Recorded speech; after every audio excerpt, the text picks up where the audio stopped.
마지막으로 선생님께서는 여러 대선 주자 중 문재인 후보의 가장 큰 장점은 무엇이라고 생각하십니까? 1번 부정부패 청산의 소신, 2번 분열된 국민 통합 능력, 3번 안보 및 외교 위기 극복 능력, 4번 안정적 국정 운영의 잠재력, 5번 경제 위기 극복 잠재력, 6번 국민과의 소통력, 7번 특별한 장점이 없다, 8번 잘 모르겠다. 끝까지 응답해 주셔서 감사합니다. 전 리얼미터입니다. 저희는 정치, 사회 분야 대국민 여론조사를 실시하고 있습니다. 바쁘시더라도 잠시만 시간을 내어주시면 감사하겠습니다. 리얼미터 전화번호는 02-780-0621입니다. 선생님이 남성이면 1번, 여성이면 2번을 눌러주십시오. 선생님이 남성이면 1번, 여성이면 2번을 눌러주십시오. 선생님의 연령이 올해 만으로 18세 이하이면 1번, 19세에서 29세이면 2번, 30대이면 3번, 40대이면 4번, 50대이면 5번, 60대 이상은 6번을 눌러주십시오. 선생님께서는 다음은 여야 차기 대선 주자 10명입니다. 이들 중에서 차기 대통령으로 가장 지지하는 정치인 한 사람만 선택해 주십시오. 호명은 무작위 방식입니다. 1번 남경필, 2번 문재인, 3번 손학규, 4번 신상정, 5번 안철수, 6번 안희정, 7번 유승민, 8번 이재명, 9번 홍준표, 10번 선교안, 11번 없다, 12번 잘 모르겠다. 선생님께서 현재 거주하고 계시는 지역은 어디입니까? 1번 서울, 2번 경기, 인천, 3번 대전, 충청, 세종, 4번 강원, 5번 부산, 울산, 경남, 6번 대구, 경북, 7번 광주, 전남, 전북, 8번 제주. 그렇다면 선생님께서 현재 사시는 세부 지역은 어디십니까? 1번 부산, 2번 경남, 3번 울산.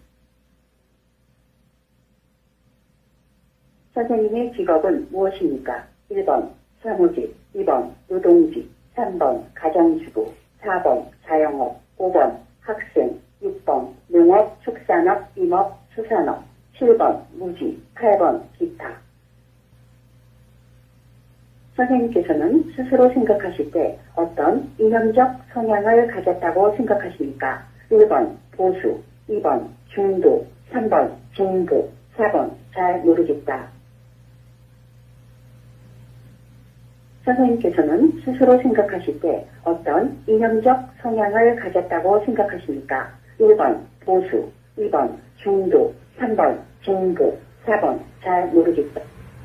선생님께서는 현재 우리나라가 겪고 있는 가장 큰 문제점은 무엇이라고 느끼십니까? 1번 근로자, 중소기업, 자영업자보다는 대기업 중심의 경제, 2번 권력과 관료의 부정부패, 3번 안보 및 외교의 위기, 4번 국민 상호 간의 갈등 심화, 5번 경기 침체와 일자리 부족, 6번 기타, 7번 잘 모르겠다.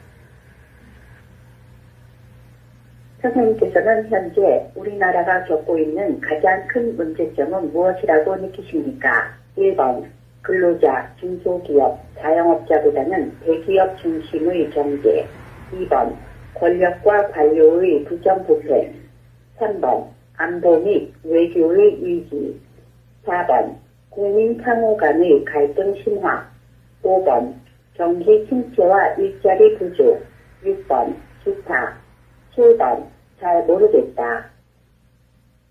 최근 침체된 경제를 되살리기 위해 국민 다수가 작은 금액을 투자하여 혁신형 중소기업이나 벤처기업의 일자리를 늘리고 성과를 공유하는 등 이른바 국민주도형 경제성장이 필요하다는 의견이 나오고 있습니다. 이 국민주도형 경제성장에 대해서는 어떻게 생각하십니까? 1번 매우 찬성한다. 2번 찬성하는 편이다. 3번 반대하는 편이다. 4번 매우 반대한다. 5번 잘 모르겠다. 마지막으로 선생님께서는 여러 대선 주자 중 문재인 후보의 가장 큰 장점은 무엇이라고 생각하십니까? 1번 부정부패 청산의 소신. 2번 분열된 국민 통합 능력. 3번 안보 및 외교 위기 극복 능력. 4번 안정적 국정 운영의 잠재력. 5번 경제 위기 극복 잠재력. 6번 국민과의 소통력. 7번 특별한 장점이 없다. 8번 잘 모르겠다. 끝까지 응답해 주셔서 감사합니다. 오늘은 이제 지지율 1위를 달리고 있는 네. 문재인 후보에 대해서 제가 좀 분석을 해왔습니다. 문재인. 어떤 것부터 좀 살펴봐야 할까요? 일단 언급량을 좀 보는 네. 게 중요할 것 같아요. 사실은 지난 1년 동안의 언급량을 보면은 928만 건 정도 되거든요. 928만 건. 예. 이게 이제 제가 어제를 기점으로 해서 딱 1년간 분석한 거고요. 예. 1월 1일을 기점으로 해서 현재까지 하면은 1000만 건 이상이 될 것 같습니다. 상당한 언급이라고 볼 수가 있죠. 예. 사실 이제 빅데이터라는 게 한 달에 한 뭐 100만 건 그 정도면은 굉장히 지배적인 그런 뉴스거리거든요. 한 달에 100만 건이요. 그렇죠. 하루에 10만 건 정도면은 모든 뉴스에서 탑 기사로 다루는 정도의 그런 언급량이기 때문에 네. 문재인 후보에 대한 이야기가 이 정도 나왔다라는 거는 사람들의 관심이 상당히 높다라는 걸 알 수가 있는 거고요. 네. 연관 검색어, 인물로만 봤을 때 사실 1년을 통합으로 봤을 때는 박근혜 대통령이 1위로 나오고요. 네. 그다음에 이재명 성남 시장, 그다음에 안철수 후보, 반기문, 노무현, 안희정 이런 순이었어요. 근데 이제 지난 1개월의 언급량이 한 190만 건 정도 되는데 네. 이 연관 검색어 인물이 확 뒤집힙니다. 안희정 충남지사가 이제 문재인이라는 키워드를 쳤을 때 가장 먼저 떠오르는 거죠. 이 안희정 후보가 지금 지지율 상승 그리고 어떤 문재인 후보를 당 안에서 위협하는 거의 1순위로 이제 떠오른 게 아닌가 생각이 들고요.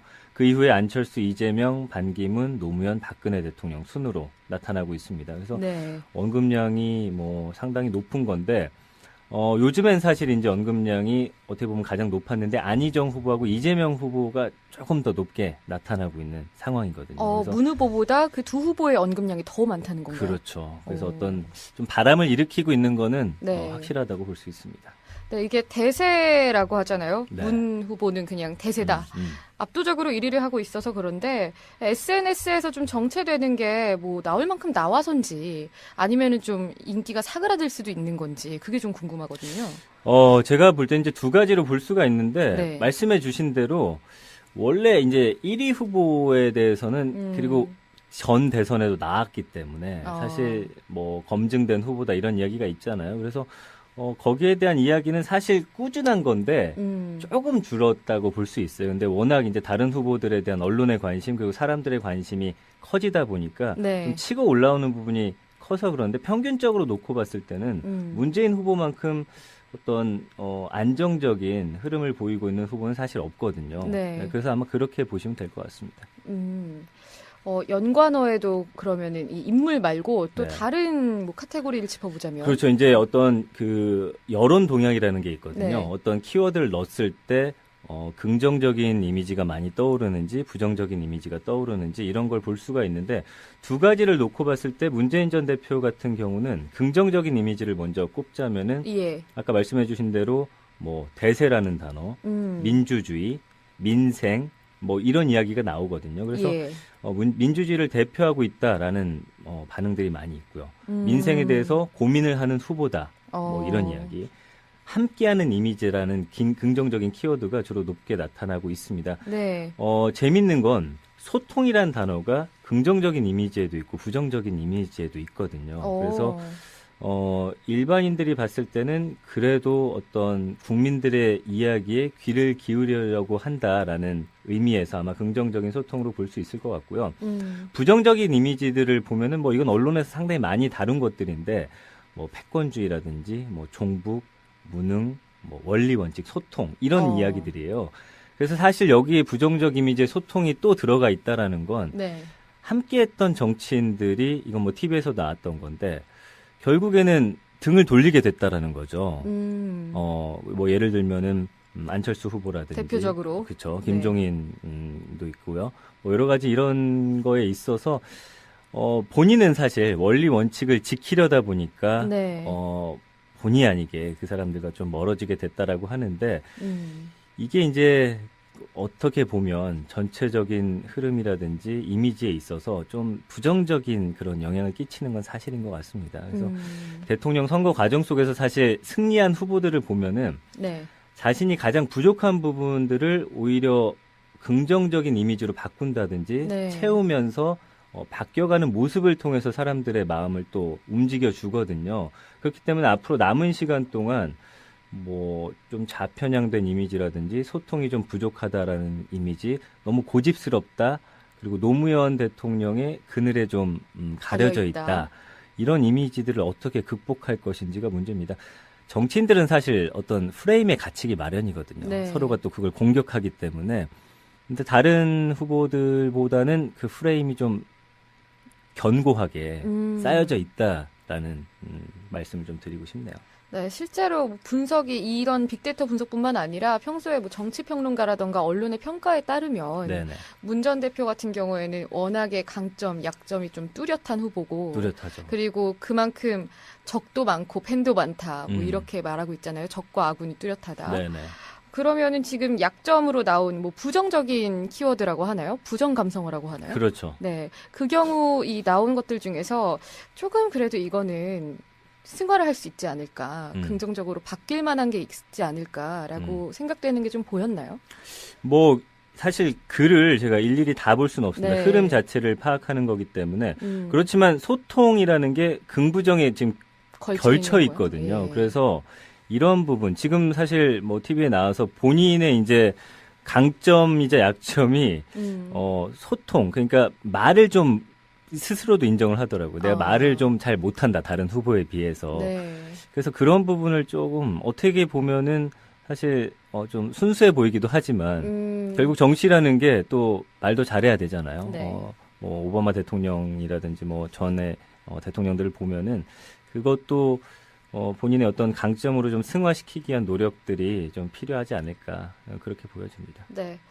사실 한국에 말 잘하는 정치인이 그렇게 많은 것 같진 않습니다. 그렇죠. 예. 네. 그 연관어 중에서요, 공약이랑 연관된 것도 좀 있었습니까? 그렇죠. 공약에 관한 것들이 좀 있는데 네. 사실 문재인 후보의 공약에 관해서 많은 분들이 궁금해하는데 사실 여러 가지 공약이 좀 우리가 그 공약들 다 알지 못하잖아요. 네. 그래서 SNS에서 좀 관심을 보이는 몇 가지 공약을 살펴보면 안보 공약 같은 거거든요. 안보관. 네. 그렇죠. 문 전 대표가 이제 북한 핵 개발에 대해서 국제사회의 강도 높은 제재에 동참하는 동시에 협상과 대화를 병행해야 북한을 그 핵폐기라는 협상 테이블로 끌고 나올 수 있다라고 주장을 하고 있고요. 그러기 위해서는 국방력이 필수인데 그 GDP 대비 국방 예산 비율을 현재 2.4%인데 3%까지 끌어올리겠다라고 주장을 하고 있고요. 네. 이거에 관해서는 뭐 여러 가지 댓글이 많지는 않은데 가장 이제 많은 분들이 관심을 갖는 게 군복무 기간이잖아요. 네. 이것도 18개월까지 줄이겠다. 그리고 병장 월급을 현실화해야 한다라고 주장을 하고 있는데 여기에 대한 좀 찬반 논의가 많은 것 같아요. 그래서 예를 들면 군에 아직 가지 않은 젊은이들이야 짧게 네. 줄여준다고 하면 좋겠죠. 부모님들 입장도 그렇지만 이제 현실적으로 군대에서 뭔가 일을 배워서 후임에게 가르치기까지는 어느 정도 시간이 걸리기 때문에 그거 좀 불가능한 일 아니냐. 이거에 대한 좀 설왕설래가 있는 것 같고요. 고용 관련 정책도 공공부문의 일자리를 81만 개까지 늘려서 청년 실업을 해소하겠다라고 주장을 하고 있거든요. 그래서 비정규직을 점차 없애야 한다라고 하는데 이 현실 가능한 얘기인지에 관해서 SNS에서는 뭐 여러 가지 반응들이 오고 가고 있습니다. 네. 민주당 후보들 하면 문 전 대표들뿐만 아니라 이제 가장 관심사가 경선일 것 같아요. 맞습니다. 네, 예. 경선 관련해서는 뭐 살펴볼 만한 의미 있는 결과가 있었습니까? 그러니까 어제부터 이제 네. 대선 후보 뽑는 선거인단 모집에 착수를 했잖아요. 그래서 문재인 전 대표를 비롯해서 민주당 대선 후보들이 지금 총력을 기울이고 있는데 그러다 보니까 이 선거인단이라는 키워드가 어제 오늘 굉장히 관심 있게 올라오고 있고요. 선거인단이라는 키워드 자체가 많이 언급되는 거예요. 그렇죠. 네. 그리고 이제 더불어 포럼, 바람개비, 자원봉사단 이런 사람들이 이제 문 전 대표의 외곽 조직이라고 볼 수 있는데 이 사람들을 어떻게 경선에 끌어들일 것인지에 대해서 좀 많은 분들이 좀 관심이 있어하는 것 같고요. 네. 안희정 충남지사도 사실은 요즘에 어떤 중도 보수 젊은층의 지지를 얻으면서 굉장히 인기를 얻고 있잖아요. 근데 이번 선거인단이 중요한 게 꼭 민주당에 속해 있어야 하는 건 아니기 때문에 여기에 대해서 좀 여러 가지 이야기들 부정적인 이야기로는 다른 그러니까 당을 지지하면서 네. 이 선거인단을 신청해가지고 문재인 후보의 표를 깎아먹은 이후에 우리가 좀 유리한 쪽으로 이용하는 거 아니냐라는 SNS 비판 글들도 사실은 있거든요. 역선택 관련된 글들. 그렇죠. 네. 뭐 그런 이야기들 좀 많이 오고 가고 있고요.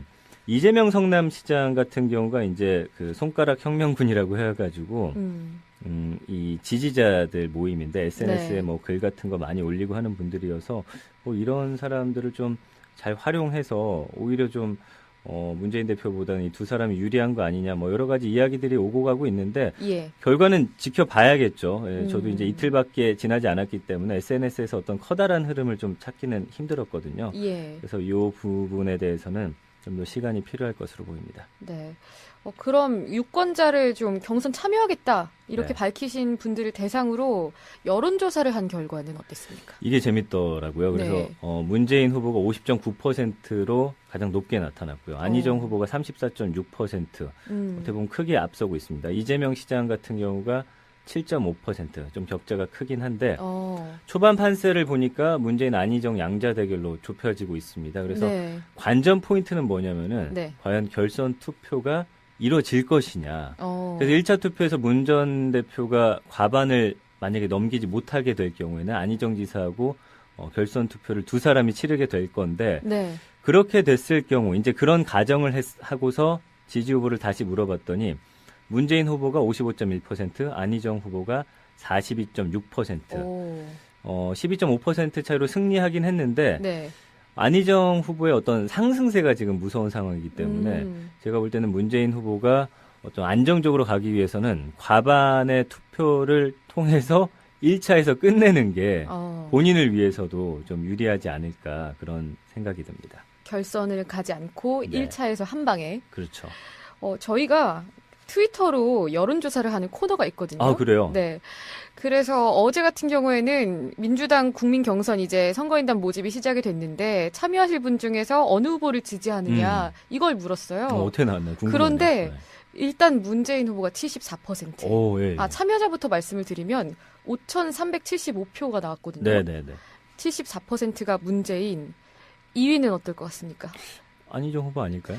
2위가 22%거든요. 예. 이재명 시장이 나왔어요. 아, 그렇게 됐군요. 네. 그리고 안희정 지사는 3%, 최성 시장이 1% 이렇게 나왔더라고요. 네네네. 저도 이렇게 쭉 여론조사를 보면서 뭐 대충 추이가 안희정 지사가 따라잡고 있고 문재인은 역시 여전히 대세고 이 정도로 봤는데 이렇게 여론조사 결과가 나올 줄은 저도 몰랐어요. 그러네요. 근데 트위터의 네. 또 특성을 좀 네. 보긴 봐야겠지만, 상당히 의외의 결과인데요. 그러니까요. 네. 그래서 이 여론조사, 뭐 후보 여론조사 같은 경우에 언론사나 아니면은 전문 분석 기관에서 하시는 건 중도층이나 아니면은 약간 보수 성향이 있는 분들이 많이 참여하겠다라고 뭐 분석한 결과가 이 트위터 여론조사랑은 차이가 있더라고요. 맞습니다. 물론 뭐 권위 있는 조사라고 볼 수는 어렵겠습니다만 이런 결과도 있었다는. 사실 지금의 어떤 지지율이라는 건 네. 크게 좀 의미가 없다라고 봐도 되는 게 노무현 전 대통령이 2%로 시작을 했었거든요. 그러니까 어떤 흐름을 어떻게 만들어 갈 건지 또 바람을 어떻게 몰고 갈 것인지 본인에게 덧씌워져 있는 그런 나쁜 프레임이라든지 그런 부정적인 이미지들을 남은 시간 동안 어떻게 좀 변화시켜 나갈 것인지 뭐 그런 것들이 중요하긴 한데 사실 이런 여론조사가 사람들의 마음이 그렇잖아요. 어떤 네. 좀 대세로 좀 편승하려는 그런 심리도 있기 때문에 아주 무시할 수는 없지만 말씀해 주신 대로 전화 지지율도 10%의 사람 가지고 하는 거기 때문에 어떻게 뒤집힐지 몰라요. 미국 대선에서도 사실 다 힐러리가 이길 거라고 이야기했지만 구글에서 빅데이터 분석했을 때는 트럼프에 대한 네. 언급량이 예전부터 더 많이 올라가고 있다라는 걸 분석한 그런 전문가도 있거든요. 그래서 사실 제가 볼 때는 이 SNS가 좀 젊은 층들이 많이 이용하기 때문에 이 SNS와 그다음에 전화 기반으로 한 기존의 그 여론조사를 좀 더 포괄적으로 통합해서 내놓을 수 있는 좀 새로운 방법도 좀 나타나면 좋지 않을까라는 생각도 해봤습니다. 네, 기존의 전화도 유선 전화에서 이제 무선 전화로 그나마 그렇죠. 옮겨가고 있는데 갈수록 신뢰도가 떨어지고 있어서요. 맞습니다. 네, 아무튼 SNS가 정치판에 미치는 영향이 정말 큽니다. 그렇죠. 네, 이 얘기를 좀 더 짚어봐야 되는데 그 전에 노래 한 곡 먼저 듣고 알겠습니다. 오겠습니다. 양희은의 아침 이슬 듣고 오겠습니다.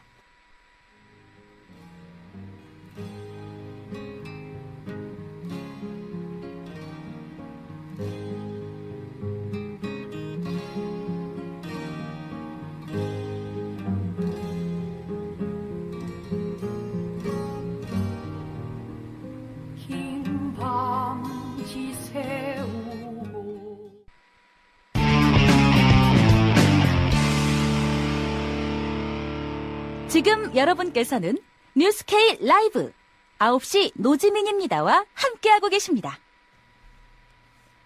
2부 열린 스튜디오 양희은의 아침 이슬 듣고요. 지금 전민기 빅커뮤니케이션 팀장님과 함께하고 있습니다. 네. 네, 앞서서 문재인 대표에 대한 빅데이터 분석 이야기를 위주로 좀 얘기를 나눠봤는데 이제는 아예 이 SNS가 어떻게 대선에 미칠 수 있을지 좀 넓은 범위에서 얘기를 나눠보면 좋을 것 같아요. 네, 사실 이제는 어떤 정치라든지 선거에 있어서 SNS를 빼놓고는 쉽게 이야기가 안 돼요. 왜냐하면 지난번에도 어떤 우리가 투표를 올리는 데 있어서 SNS가 큰 몫을 했거든요. 파급력이 상당히 무섭죠. 왜냐하면 요즘에는 그 SNS 스타라고 해서 일반인들도 뭐 팔로워가 10,000명, 뭐 20,000명. 그래서 여기에 뭔가를 올렸을 때 순식간에 볼 수가 있거든요. 네. 그러니까 이런 것을 잘 활용해야지만 앞으로는 선거에서도 승리할 수 있다라는 거고요. 미국 같은 경우는 사실 오바마 대통령은 지난 대선에서부터 SNS를 상당히 활용을 많이 한 후보로 또 유명합니다. 그리고 빅데이터 분석을 통해서 중도층의 어떤 마음을 움직이는데 상당히 큰 힘을 쏟아 부었었거든요. 그렇기 때문에 지금 뭐 많은 후보들도 SNS의 그 중요성이라는 걸 파악을 이미 하셨고 많이 활용하려고 노력은 하고 있는 그런 상황이죠. 예.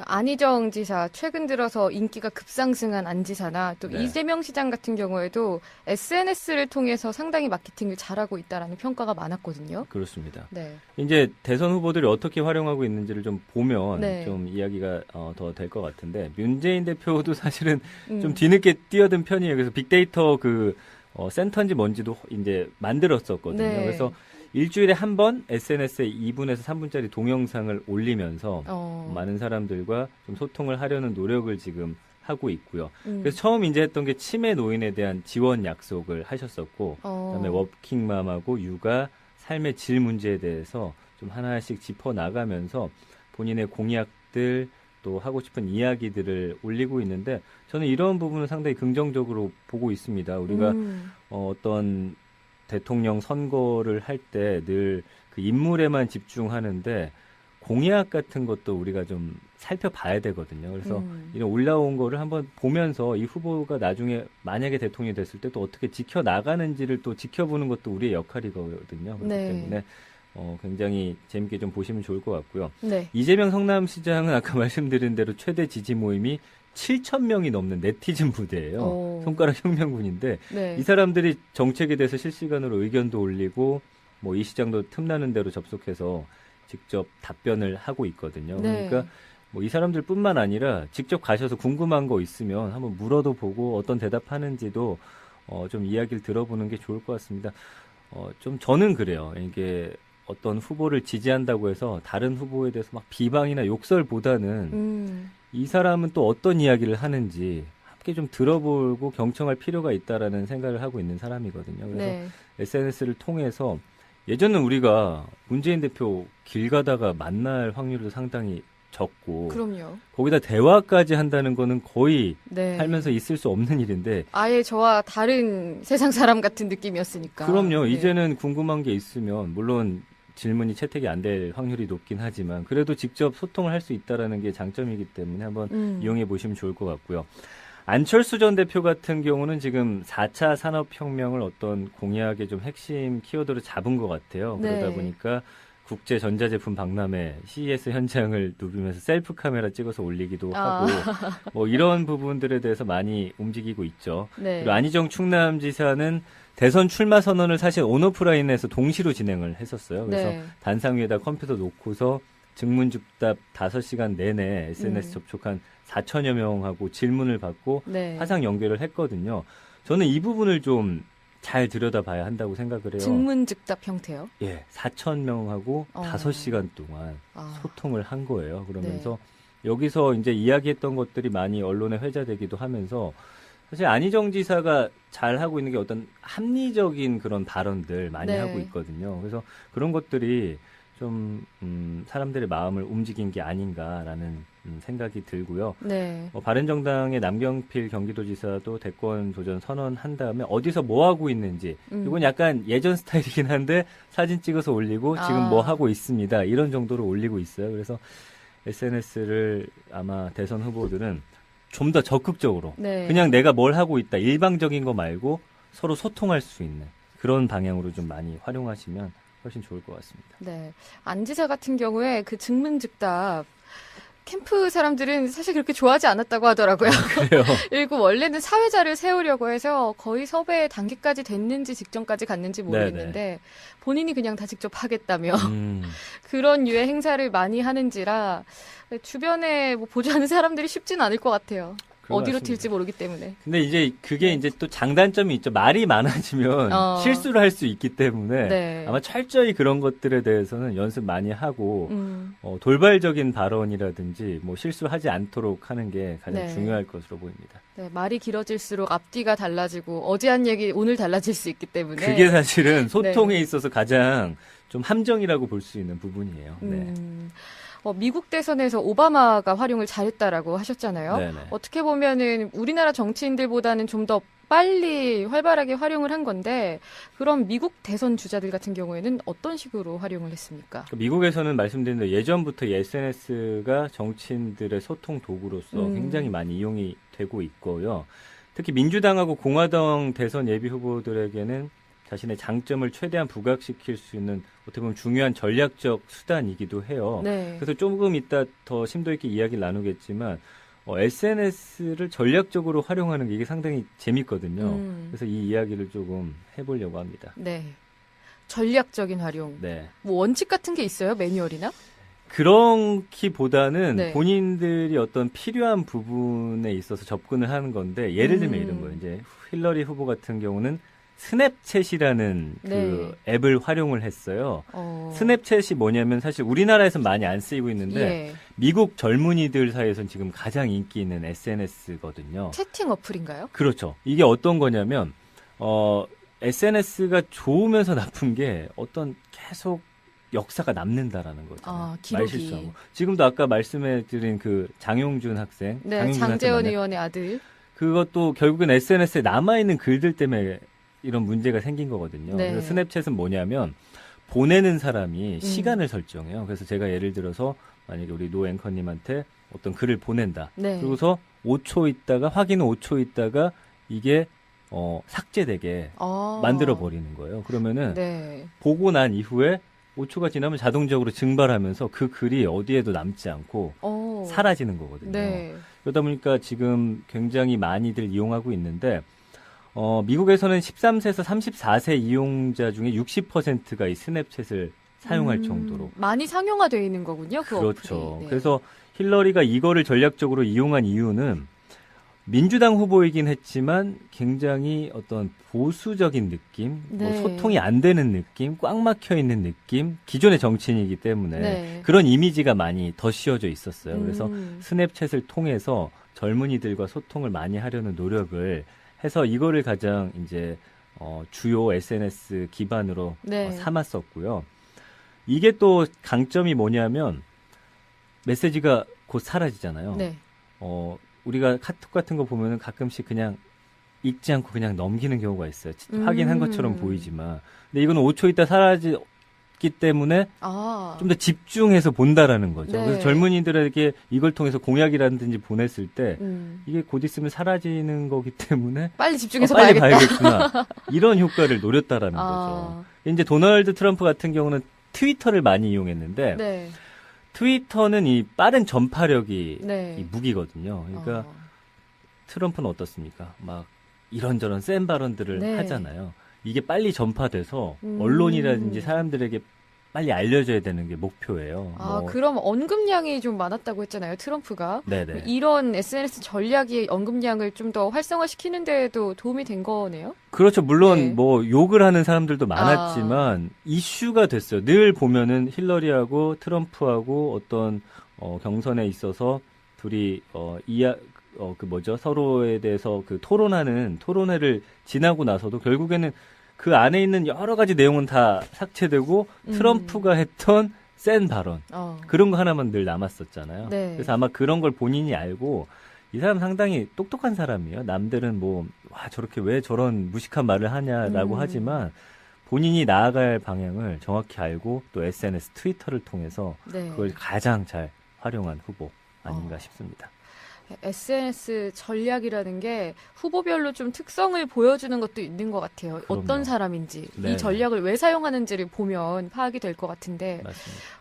그런데 막 이렇게 잘 활용을 하고 긍정적으로 결과가 나오면은 좋겠지만, 아무래도 좀 함정이라던가 이 부분만큼은 정말 조심해야 된다 이런 게 있을 것 같은데. 그러니까 이제 SNS라는 게 아까도 네. 말씀드렸지만 워낙 전파력이 순간 실수를 하면 주워 담을 수가 없습니다. 그렇기 때문에 말보다도 더 무섭다라고 볼 수가 있고요. 그냥 편하게 쉽게 말하는 것 같지만 철저하게 이런 말들을 했을 때 어떤 반응들이 나올지를 참모진들하고 계산을 잘 해서 또 네. 사람들의 마음을 잘 읽어서 그 하나하나 활용하는 게 좋지 않을까 네. 그렇게 생각이 드네요.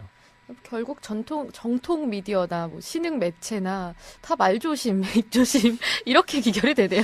왜냐하면 이제 네. 누구나 이제 긴장한 상태에서는 네. 우리가 해야 하는 이야기들을 잘 풀어 나가는데 그 약간 긴장이 풀린다든지 말이 많아지면 결국엔 본심이 나올 수밖에 없거든요. 그 사람의 어떤 그 퍼스널리티라든지 이런 것들이 나오기 때문에 말씀해 주신 대로 네. 늘 조심해야죠. 대선 후보라는 건 어디 가서도 행동 하나 말 하나 여러 가지 조심해야 하는 게 맞다고 봅니다. 네. 정치인이라면 본인 말에 또 책임을 져야 되니까요. 그렇죠. 댓글 잠깐 보면서 네네. 좀 쉬어가죠.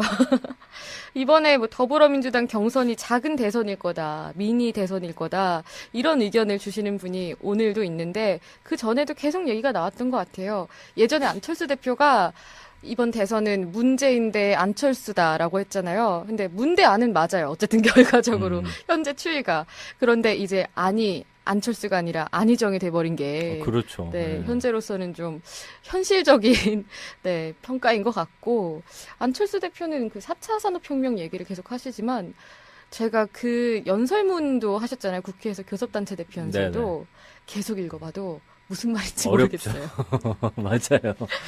네. 그래서 사실 소통이라는 게 그 전문 분야에 있어도 좀 영어도 그렇잖아요. 오히려 영어 잘하는 사람들은 그 쉬운 단어 많이 씁니다. 그렇기 때문에 좀 그런 거에 있어서도 좀 쉽게 좀 사람들이 알아들을 수 있게 풀어내는 것도 그분의 능력이라고 보는데 좀 부족한 부분이 있지 않나 싶습니다. 네. 또 안희정 후보 같은 경우에는 보수 쪽 표를 많이 끌어왔다고 평가되고 분석되고 있잖아요. 특히나 반기문 전 유엔 사무총장이 그렇게 물러나면서 그 표가 안희정한테 갔다. 원래는 안철수가 최대 특혜자일 거다, 수혜자일 거다라는 말이 나왔었거든요. 네네네.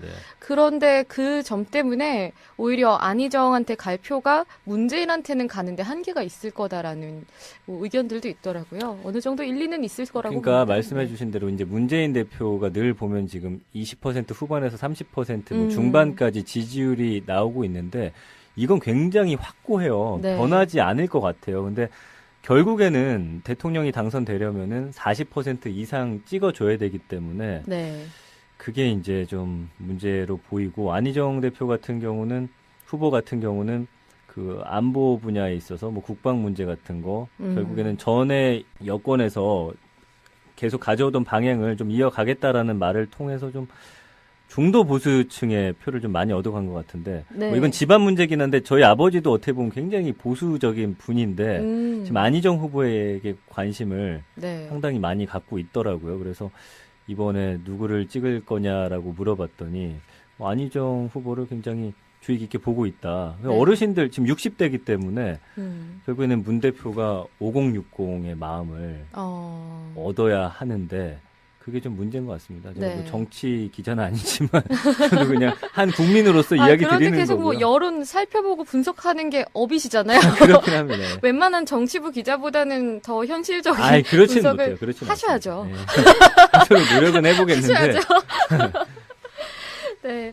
50대 유권자가 이번에도 향방을 가를 거다라는 보도도 계속 나오고 있는데 문재인 대표 이번에는 또 벚꽃 대선이 어쨌든 이뤄질 거다. 탄핵이 빨리 인용이 되는 뭐 그걸 가정을 했을 때 그렇기 때문에 좀 더 당선 가능성 높은 후보한테 표가 몰린 부분도 계속 유념해야 될 것 같습니다. 그리고 이제 제가 지난 그 총선 때부터 네. 그 SNS를 분석해 보니까 사실 젊은 층이라고 해서 뭐 다 뭐 이념이 클릭하고 있고 네. 뭐 좌우 이렇게 나누긴 좀 힘든 게 40대 이후부터는 사실 우리나라가 전통적으로 보수 쪽으로 조금씩 마음이 돌아가는데 지난 총선을 봤을 때 이 40대 후 그 유권자들의 그 사람들을 보면은 좌우로 좀 이념을 나누기가 좀 어려운 상황이에요. 어떻게 보면 합리적인 그런 사람들이거든요. 그래서 그 사람들의 마음을 어떻게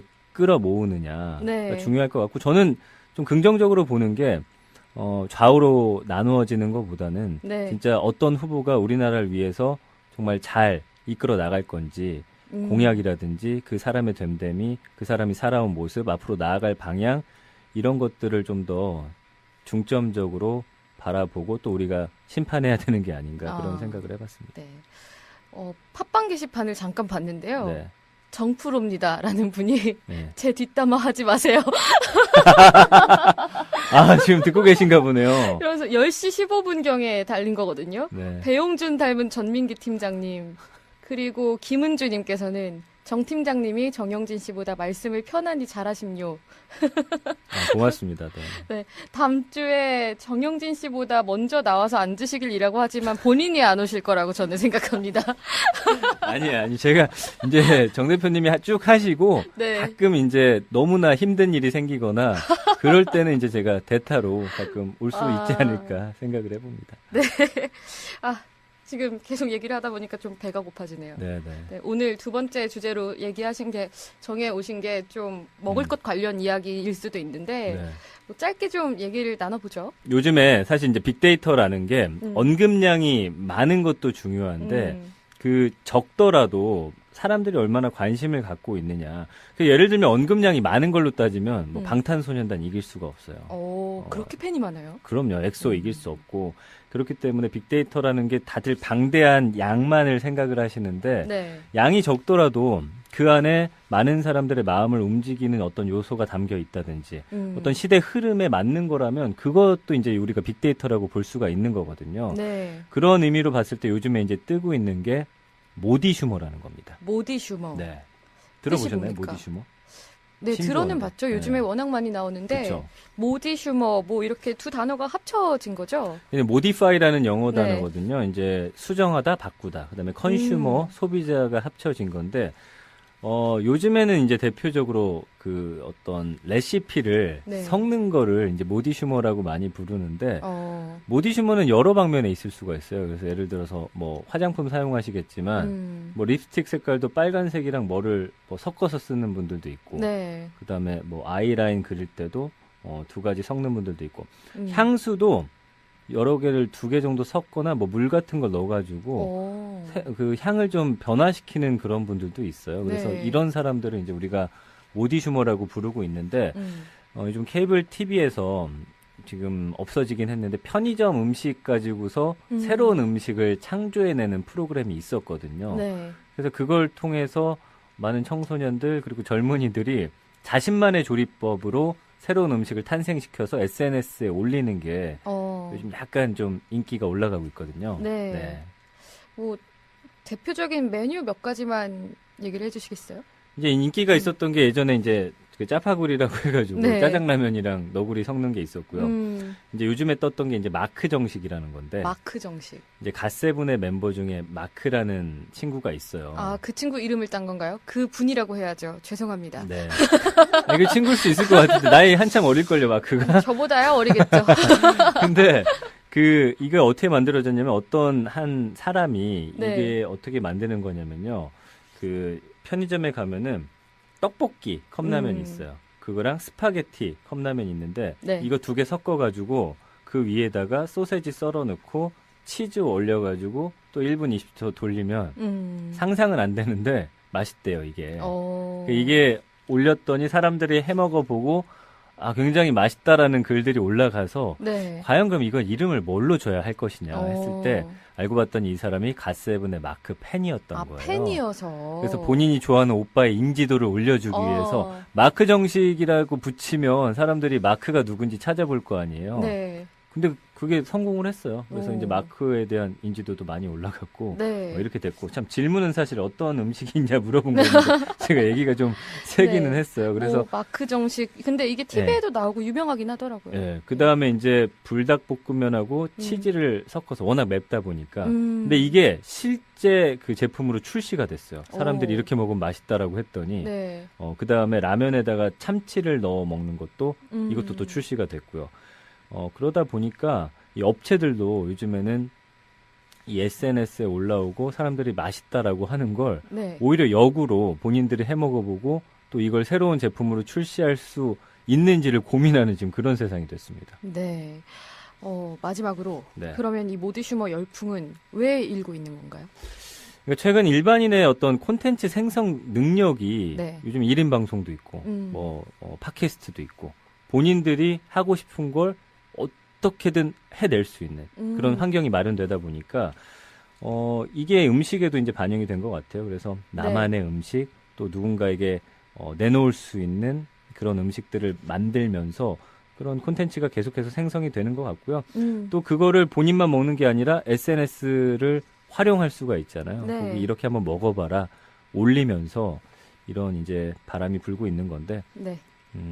글쎄요, 이게 뭐 얼마나 이어질지 모르겠지만 SNS의 이제 장점이자 단점이 빠르게 퍼지지만 또 빠르게 사라지는 거에도 있거든요. 그래서 이런 것들을 콘텐츠를 만들었을 때 얼마나 길게 이거를 끌고 갈 수 있는지도 아마 많은 분들이 고민해야 할 그런 일들이 아닌가 네. 생각을 해봅니다. 뭐 SNS의 장단점 뭐 억지로 엮는 거일 수도 있는데 결국엔 잠깐 떴다가 금방 사라질 수도 있는 게 정치인이나 음식이나 운명이 비슷한가 그러네요. 이런 생각도 좀 듭니다. 얘기하다 보니까 굉장히 배가 고프네요. 오늘 긴 시간 동안 이렇게 얘기해 주셔서 고맙습니다. 재밌었어요, 생각보다. 정말요? 네네. 후회하시게 될 거예요. 또 연락이 옵니까 또? 네, 아무튼 조만간 뵙죠. 네, 오늘 2부 열린 스튜디오 전민기 비커뮤니케이션 팀장님과 함께했습니다. 수고하셨습니다. 고맙습니다. 중급 4번 잘 모르겠다. 선생님께서는 현재 우리나라가 겪고 있는 가장 큰 문제점은 무엇이라고 느끼십니까? 1번 근로자, 중소기업, 자영업자보다는 대기업 중심의 경제. 2번 권력과 관료의 부정부패. 3번 안보 및 외교의 위기. 4번 국민 상호 간의 갈등 심화. 5번 경기 침체와 일자리 부족. 6번 기타. 7번 잘 모르겠다. 선생님께서는 현재 우리나라가 겪고 있는 가장 큰 문제점은 무엇이라고 느끼십니까? 1번 근로자, 중소기업, 자영업자보다는 대기업 중심의 경제. 2번 권력과 관료의 부정부패. 3번 안보 및 외교의 위기. 4번 국민 상호 간의 갈등 심화. 5번 경기 침체와 일자리 부족. 6번 기타, 7번 잘 모르겠다. 최근 침체된 경제를 되살리기 위해 국민 다수가 작은 금액을 투자하여 혁신형 중소기업이나 벤처기업의 일자리를 늘리고 성과를 공유하는 등 이른바 국민주도형 경제성장이 필요하다는 의견이 나오고 있습니다. 이 국민주도형 경제성장에 대해서는 어떻게 생각하십니까? 1번 매우 찬성한다. 2번 찬성하는 편이다.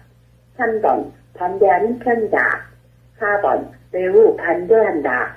5번 잘 모르겠다. 마지막으로 선생님께서는 여러 대선 주자 중 문재인 후보의 가장 큰 장점은 무엇이라고 생각하십니까?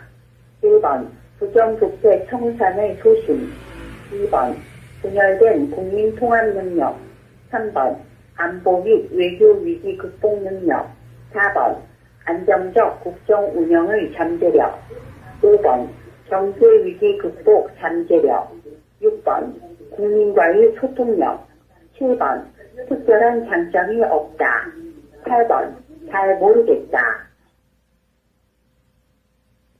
끝까지 응답해 주셔서 감사합니다. 오늘은 이제 지지율 1위를 달리고 있는 네. 문재인 후보에 대해서 제가 좀 분석을 해왔습니다. 문재인. 어떤 것부터 좀 살펴봐야 할까요? 일단 언급량을 좀 보는 네. 게 중요할 것 같아요. 사실은 지난 1년 동안의 언급량을 보면은 928만 건 정도. 928만 건. 예. 이게 이제 제가 어제를 기점으로 해서 딱 1년간 분석한 거고요. 예. 1월 1일을 기점으로 해서 현재까지 하면은 1000만 건 이상이 될 것 같습니다. 상당한 언급이라고 볼 수가 있죠. 예. 사실 이제 빅데이터라는 게 한 달에 한 뭐 100만 건 그 정도면은 굉장히 지배적인 그런 뉴스거리거든요. 한 달에 100만 건이요. 그렇죠. 하루에 10만 건 정도면은 모든 뉴스에서 탑 기사로 다루는 정도의 그런 언급량이기 때문에 네. 뭐 문재인 후보에 대한 이야기가 이 정도 나왔다라는 거는 사람들의 관심이 상당히 높다라는 걸 뭐 알 수가 있는 거고요. 네. 연관 검색어 인물로만 봤을 때 사실 1년을 통합으로 봤을 때는 박근혜 대통령이 1위로 나오고요. 네. 그다음에 이재명 성남 시장.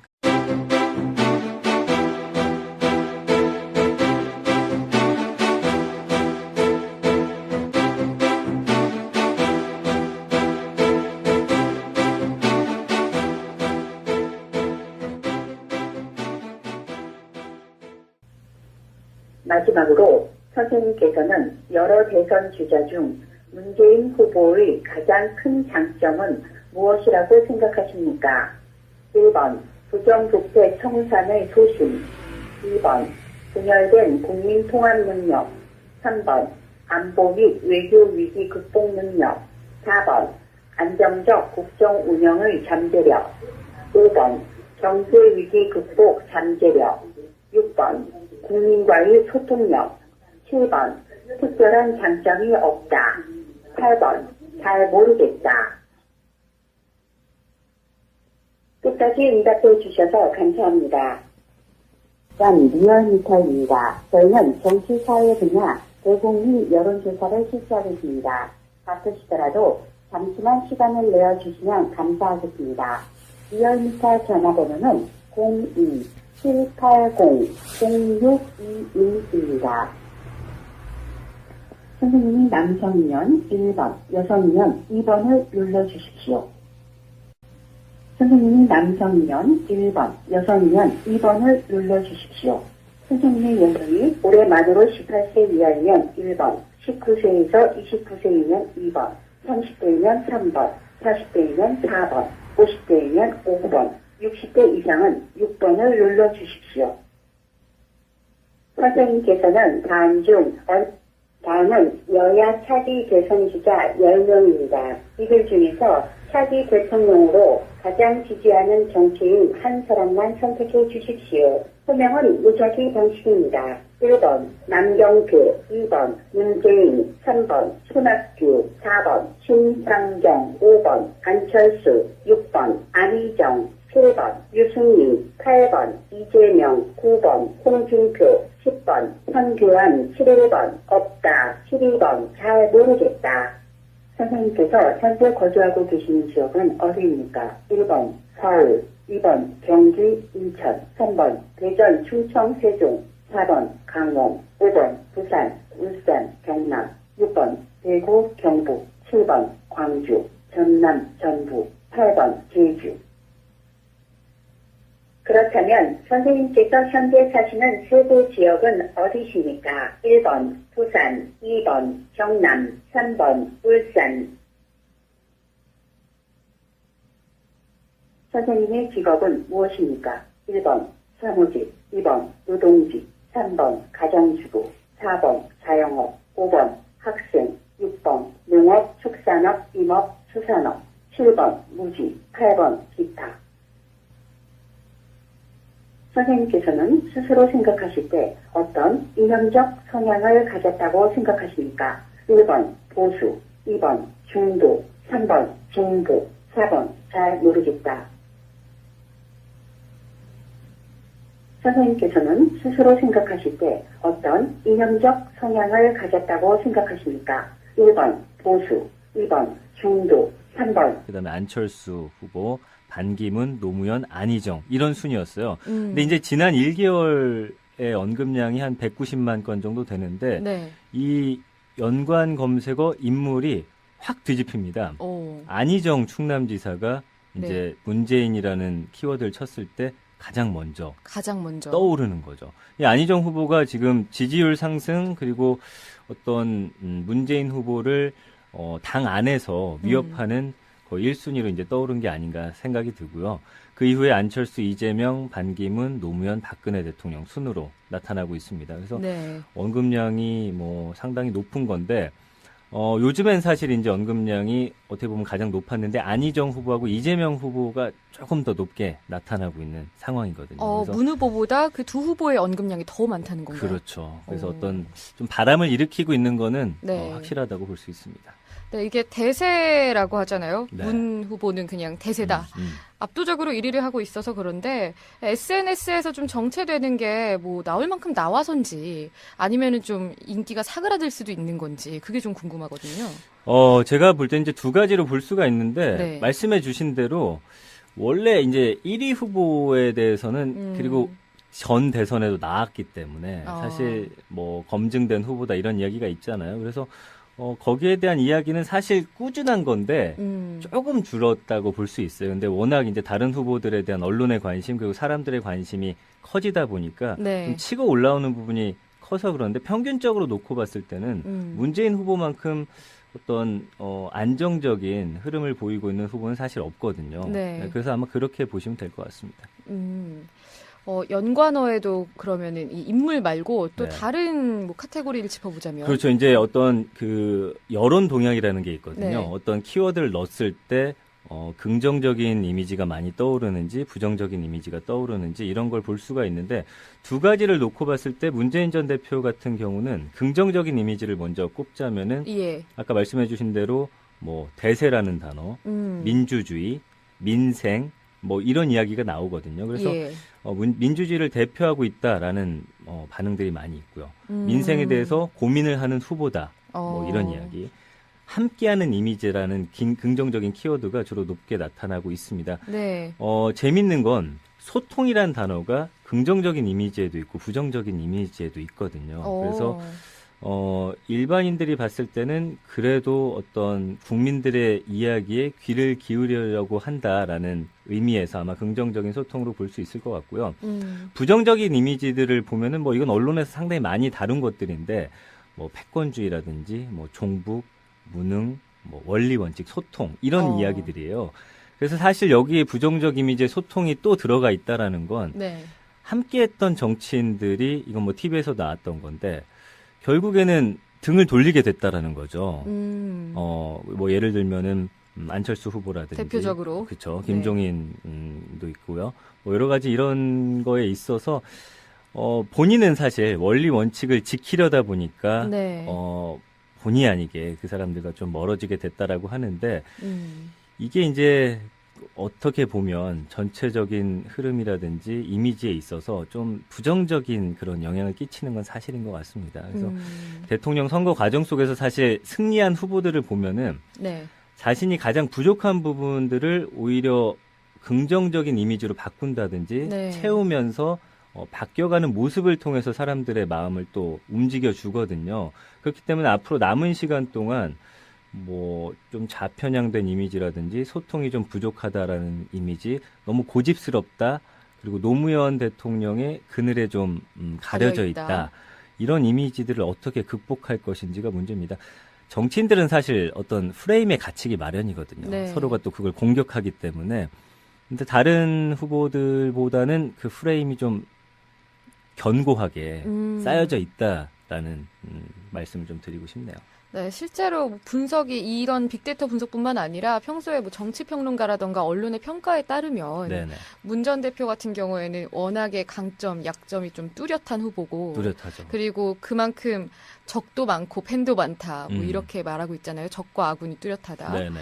그러면은 지금 약점으로 나온 뭐 부정적인 키워드라고 하나요? 부정 감성어라고 하나요? 그렇죠. 네, 그 경우 이 나온 것들 중에서 조금 그래도 이거는 승화를 할 수 있지 않을까, 긍정적으로 바뀔 만한 게 있지 않을까라고 생각되는 게 좀 보였나요?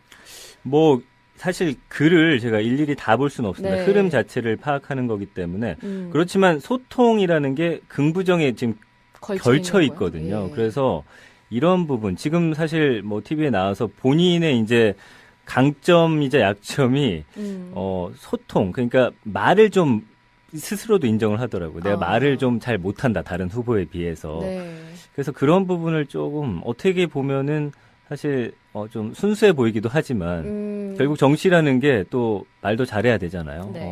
뭐 오바마 대통령이라든지 뭐 전에 대통령들을 보면은 그것도 본인의 어떤 강점으로 좀 승화시키기 위한 노력들이 좀 필요하지 않을까, 그렇게 보여집니다. 네. 사실 한국에 말 잘하는 정치인이 그렇게 많은 것 같진 않습니다. 그렇죠. 예. 네.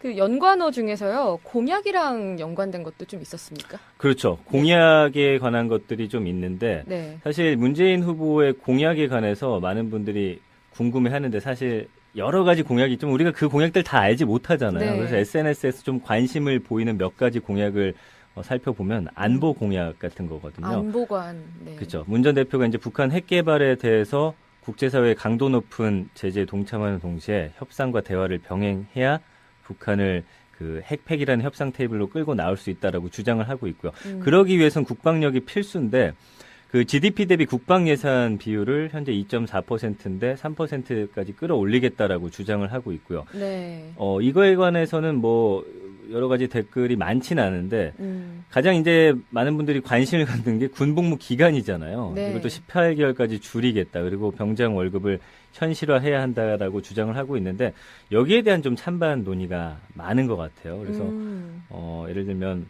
군에 아직 가지 않은 젊은이들이야 짧게 네. 줄여준다고 하면 좋겠죠. 부모님들 입장도 그렇지만 이제 현실적으로 군대에서 뭔가 일을 배워서 후임에게 가르치기까지는 어느 정도 시간이 걸리기 때문에 그거 좀 불가능한 일이 아니냐. 이거에 대한 좀 설왕설래가 있는 것 같고요. 고용 관련 정책도 공공부문의 일자리를 81만 개까지 예. 늘려서 청년 실업을 해소하겠다라고 주장을 하고 있거든요. 그래서 비정규직을 점차 없애야 한다라고 하는데 이 현실 가능한 얘기인지에 관해서 SNS에서는 뭐 여러 가지 반응들이 오고 가고 있습니다. 네. 민주당 후보들 하면 문 전 대표들뿐만 아니라 이제 가장 관심사가 경선일 것 같아요. 맞습니다. 네, 예. 경선 관련해서는 뭐 살펴볼 만한 의미 있는 결과가 있었습니까? 그러니까 어제부터 이제 네. 대선 후보 뽑는 선거인단 모집에 네. 착수를 했잖아요. 그래서 문재인 전 대표를 비롯해서 민주당 대선 후보들이 지금 총력을 기울이고 있는데 그러다 보니까 이 선거인단이라는 키워드가 어제 오늘 굉장히 관심 있게 올라오고 있고요. 선거인단이라는 키워드 자체가 많이 언급되는 거예요. 그렇죠. 네. 그리고 이제 더불어 포럼, 뭐 바람개비, 자원봉사단 이런 사람들이 이제 문 전 대표의 외곽 조직이라고 볼 수 있는데 이 사람들을 어떻게 경선에 끌어들일 것인지에 대해서 좀 많은 분들이 좀 관심이 있어하는 것 같고요. 네. 안희정 충남지사도 사실은 요즘에 어떤 중도 보수 젊은 층의 지지를 얻으면서 굉장히 인기를 얻고 있잖아요. 근데 이번 선거인단이 중요한 게 꼭 민주당에 속해 있어야 하는 건 아니기 때문에 여기에 대해서 좀 여러 가지 이야기들 부정적인 이야기로는 다른 그러니까 당을 지지하면서 네. 이 선거인단을 신청해가지고 문재인 후보의 표를 깎아먹은 이후에 우리가 좀 유리한 쪽으로 이용하는 거 아니냐라는 SNS 비판 글들도 사실은 있거든요. 역선택 관련된 글들. 그렇죠. 네. 뭐 그런 이야기들 좀 많이 오고 가고 있고요. 이재명 성남시장 같은 경우가 이제 그 손가락 혁명군이라고 해가지고 이 지지자들 모임인데 SNS에 네. 뭐 글 같은 거 많이 올리고 하는 분들이어서 뭐 이런 사람들을 좀 잘 활용해서 오히려 좀 문재인 대표보다는 이 두 사람이 유리한 거 아니냐 뭐 여러 가지 이야기들이 오고 가고 있는데 예. 결과는 지켜봐야겠죠. 예, 저도 이제 이틀밖에 지나지 않았기 때문에 SNS에서 어떤 커다란 흐름을 좀 찾기는 힘들었거든요. 예. 그래서 이 부분에 대해서는 좀 더 시간이 필요할 것으로 보입니다. 네. 그럼 유권자를 좀 경선 참여하겠다 이렇게 네. 밝히신 분들을 대상으로 여론조사를 한 결과는 어땠습니까? 이게 재밌더라고요. 그래서 네. 문재인 후보가 50.9%로 가장 높게 나타났고요. 안희정 후보가 34.6%. 어떻게 보면 크게 앞서고 있습니다. 이재명 시장 같은 경우가 7.5%. 좀 격차가 크긴 한데 초반 판세를 보니까 문재인 안희정 양자 대결로 좁혀지고 있습니다. 그래서 네. 관전 포인트는 뭐냐면은 네. 과연 결선 투표가 이루어질 것이냐. 그래서 1차 투표에서 문 전 대표가 과반을 만약에 넘기지 못하게 될 경우에는 안희정 지사하고 결선 투표를 두 사람이 치르게 될 건데 네. 그렇게 됐을 경우 이제 그런 가정을 하고서 지지 후보를 다시 물어봤더니 문재인 후보가 55.1%, 안희정 후보가 42.6%, 12.5% 차이로 승리하긴 했는데 네. 안희정 후보의 어떤 상승세가 지금 무서운 상황이기 때문에 제가 볼 때는 문재인 후보가 어떤 안정적으로 가기 위해서는 과반의 투표를 통해서 1차에서 끝내는 게 본인을 위해서도 좀 유리하지 않을까 그런 생각이 듭니다. 결선을 가지 않고 네. 1차에서 한 방에. 그렇죠. 저희가 트위터로 여론조사를 하는 코너가 있거든요. 아, 그래요? 네. 그래서 어제 같은 경우에는 민주당 국민 경선 이제 선거인단 모집이 시작이 됐는데 참여하실 분 중에서 어느 후보를 지지하느냐 이걸 물었어요. 어떻게 나왔나요? 궁금하네요. 그런데 네. 일단 문재인 후보가 74%. 오, 예, 예. 참여자부터 말씀을 드리면 5,375표